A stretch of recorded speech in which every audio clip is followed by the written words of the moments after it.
Myanmar ಮತ್ತು ಬ್ಯಾಂಕಾಕ್ನಲ್ಲಿ ಪ್ರಳಯಕಾರಿ ಭೂಕಂಪನ ಆಗಿರೋದು. ಇದುವರೆಗೆ 20ಕ್ಕೂ ಹೆಚ್ಚು ಸಾವಾಗಿದೆ, 45ಕ್ಕೂ ಹೆಚ್ಚು ಮಂದಿ ನಾಪತ್ತೆಯಾಗಿದ್ದಾರೆ. ಬ್ಯಾಂಕಾಕ್ನಲ್ಲಿ ತುರ್ತು ಪರಿಸ್ಥಿತಿ ಘೋಷಣೆಯನ್ನ ಮಾಡಿದ್ದಾರೆ.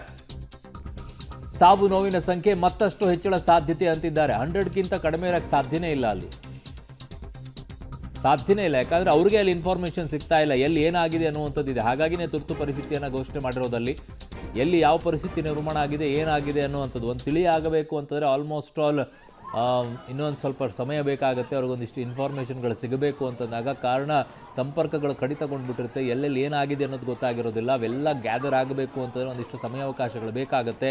ಸದ್ಯಕ್ಕೆ ಸಿಗ್ತಾ ಇರುವಂಥ ಮಾಹಿತಿಗಳ ಪ್ರಕಾರ 20ಕ್ಕೂ ಹೆಚ್ಚು ಜನ ಸಾವನ್ನಪ್ಪಿದ್ದಾರೆ, 45ಕ್ಕೂ ಹೆಚ್ಚು ಜನ ನಾಪತ್ತೆಯಾಗಿದ್ದಾರೆ ಅಂತಿದ್ದಾರೆ. ಇನ್ನೂ ಹಲವರು ಗಾಯಗೊಂಡಿದ್ದಾರೆ, ಅವರಿಗಾಗಲೇ ಆಸ್ಪತ್ರೆಯಲ್ಲಿ ಚಿಕಿತ್ಸೆಯನ್ನು ಕೊಡ್ತಾ ಇದ್ದಾರೆ. ಅಲ್ಲಿ ಯಾವ ರೀತಿಯಾದಂಥ ಪರಿಸ್ಥಿತಿ ಇದೆಯೋ, ಎಲ್ಲೆಲ್ಲಿ ಯಾರ್ಯಾರು ಸಿಕ್ಕಾಕೊಂಡಿದ್ದಾರೋ ಏನೋ ಅಂತ ಗೊತ್ತಿಲ್ಲ. ಅವ್ರಿಗಿರುವಂಥ ಲೆಕ್ಕ ನೋಡಿ, ಇಲ್ಲಿ ಹೇಗೆ ಬಿತ್ತು ಅಂತ ನೋಡ್ಕೊಳ್ಳಿ. ಮಾಲ್ಗಳಿಂದ ಜನ ಓಡಿ ಬರ್ತಾ ಇದ್ದಾರೆ, ಏಕಾಏಕಿಯಾಗಿ ಬೀಳುತ್ತೆ. ಅದರಲ್ಲಿ ಎಷ್ಟು ಜನ ಏನಾಯಿತು ಕತೆ ಎಲ್ಲಿ ಸಿಗುತ್ತೆ ನಿಮಗೆ ಎಲ್ಲ ಲೆಕ್ಕಗಳಿಗೆಲ್ಲ.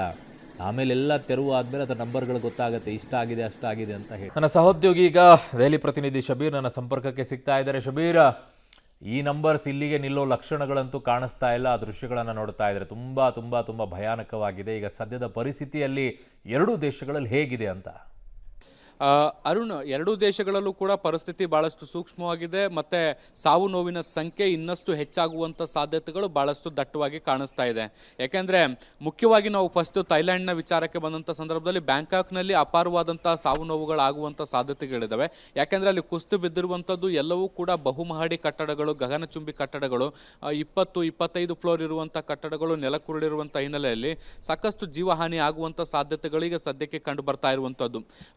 ಹೀಗಾಗಿ ಅಲ್ಲಿ ತುರ್ತು ಪರಿಸ್ಥಿತಿಯನ್ನು ಘೋಷಣೆ ಮಾಡಲಾಗಿದೆ. ಸ್ಥಳೀಯ ಸರ್ಕಾರ ಈಗಾಗಲೇ 20ಕ್ಕಿಂತ ಹೆಚ್ಚು ಮಂದಿ ಸಾವನ್ನಪ್ಪಿದ್ದಾರೆ ಮತ್ತು 45ಕ್ಕಿಂತ ಹೆಚ್ಚು ಜನರು ಕಾಣೆಯಾಗಿದ್ದಾರೆ ಅನ್ನುವಂಥ ನಿಟ್ಟಿನಲ್ಲಿ ಈಗ ಒಂದು ವರದಿಯನ್ನು ಕೂಡ ಕೊಟ್ಟಿರುವಂಥದ್ದು. ಕಾಣೆಯಾದವರು ಜೀವಂತವಾಗಿದ್ದಾರಾ ಇಲ್ವಾ ಅನ್ನೋದಕ್ಕೆ ಸಂಬಂಧಪಟ್ಟಂತೆ ಇನ್ನೂ ಕೂಡ ಹೆಚ್ಚಿನ ಮಾಹಿತಿಗಳಿಲ್ಲ.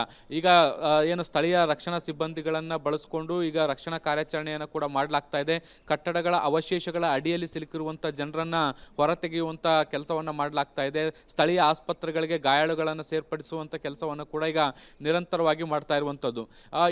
ಇನ್ನು ಮಯನ್ಮಾರಲ್ಲೂ ಕೂಡ ಪರಿಸ್ಥಿತಿ ಭಿನ್ನವಾಗಿಲ್ಲ. ಮಯನ್ಮಾರಲ್ಲೂ ಕೂಡ ಸಾಕಷ್ಟು ಆಸ್ತಿಪಾಸ್ತಿ ಹಾನಿಯಾಗಿರುವಂಥದ್ದು, ಜೀವ ಹಾನಿಯಾಗಿರುವಂಥದ್ದಕ್ಕೆ ಸಂಬಂಧಪಟ್ಟಂತೆ ಮಾಹಿತಿಗಳು ಬರ್ತಾ ಇದ್ದಾವೆ. ಆದರೆ ಮಯನ್ಮಾರ್ ಸರ್ಕಾರ ಇನ್ನೂ ಕೂಡ ಎಷ್ಟು ಜನರು ಸತ್ತಿದ್ದಾರೆ ಅನ್ನೋದಕ್ಕೆ ಸಂಬಂಧಪಟ್ಟಂತೆ ಅಧಿಕೃತ ಮಾಹಿತಿಯನ್ನು ಬಿಡುಗಡೆ ಮಾಡಿಲ್ಲ. ಹೀಗಾಗಿ ಸಂಜೆ ವೇಳೆಗೆ ಅದು ಕೂಡ ಅಧಿಕೃತವಾದಂಥ ಮಾಹಿತಿ ಬಿಡುಗಡೆ ಆಗುವಂಥ ಸಾಧ್ಯತೆಗಳಿದ್ದಾವೆ. ಅಲ್ಲೂ ಕೂಡ ರಕ್ಷಣಾ ಕಾರ್ಯಾಚರಣೆ ಭರದಿಂದ ಸಾಗಿರುವಂಥದ್ದನ್ನು ಕೂಡ ನಾವು ಗಮನಿಸ್ತಾ ಇದ್ದೀವಿ. ಆದರೆ ಬ್ಯಾಂಕಾಕ್ಗೆ ಕಂಪೇರ್ ಮಾಡಿದ್ರೆ ಮಯನ್ಮಾರಲ್ಲಿ ಸಾವು ನೋವಿನ ಸಂಖ್ಯೆ ಕಡಿಮೆ ಆಗುವಂಥ ಸಾಧ್ಯತೆಗಳೀಗ ಸದ್ಯಕ್ಕೆ ಕಂಡು ಬರ್ತಾ ಇರುವಂಥದ್ದು. ಯಾಕೆಂದರೆ ಏನು ಕಟ್ಟಡಗಳ ವಿಚಾರಕ್ಕೆ ಬಂದಂಥ ಸಂದರ್ಭದಲ್ಲಿ ಮಯನ್ಮಾರ್ಗಿಂತ ಅತ್ಯಾಧುನಿಕ ಮತ್ತು ಎತ್ತರದ ಕಟ್ಟಡಗಳು ಬ್ಯಾಂಕಾಕ್ನಲ್ಲಿ ನೋಡಲಿಕ್ಕೆ ಸಿಗ್ತವೆ. ಹೀಗಾಗಿ ಆ ಬಹುಮಹಡಿ ಕಟ್ಟಡಗಳು ಕುಸಿದಿರುವಂಥ ಹಿನ್ನೆಲೆಯಲ್ಲಿ ಹೆಚ್ಚು ಜನರು ಅವಶೇಷಗಳ ಅಡಿಯಲ್ಲಿ ಸಿಲುಕಿರುವಂಥ ಸಾಧ್ಯತೆಗಳಿರ್ತವೆ. ಹೀಗಾಗಿ ಬ್ಯಾಂಕಾಕ್ನಲ್ಲಿ ಸಾವು ನೋವುಗಳು ಹೆಚ್ಚಾಗ್ಬೋದು ಅಂತ ಹೇಳಲಾಗ್ತಾ ಇದೆ.